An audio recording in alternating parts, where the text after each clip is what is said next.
एक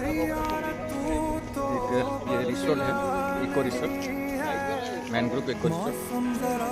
हम अभी नदी की तरफ जा रहे हैं, देवी नदी की तरफ सामान फामान लेके।